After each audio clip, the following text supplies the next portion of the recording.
Listener, welcome to the Dan Musa Teacher YouTube channel. I want to discuss the word that begins with letter I and J. Ink, I-N-K, tawada. Intestine, I-N-T-E-S-T-I-N-A, hanji.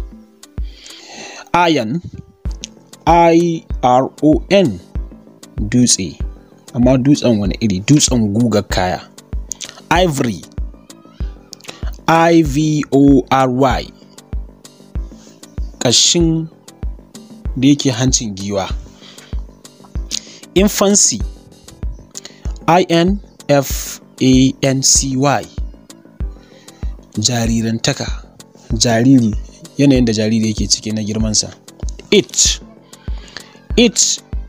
I-T-C-H, ƙaiƙayi. Investigation, I-N-V-E-S-T-I-G-A-T-I-O-N, bincike. Investment, I-N-V-E-S-T-M-E-N-T, saka hannun jari.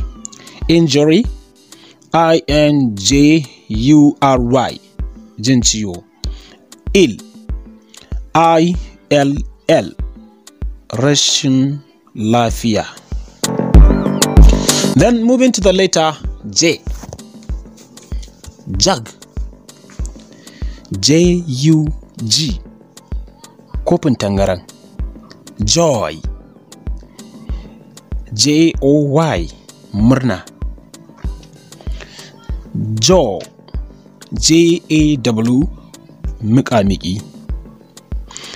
Joint, J-O-I-N-T, gaba, gaɓoɓi na ɗan adam ko ma na mai joint. Jump, J-U-M-P, tsalle. Junction, J-U-N-C-T-I-O-N, mahaɗa. Juice, J-U-I-C-E, lemu. Jealousy, J-E-A-L-O-U-S-Y, shine kishi irin wanda mata suke yi, tun balle a ce idan zan ƙara aure wanda matata za ta yi. This is the end of this discussion about letter I and J. Thank you once again.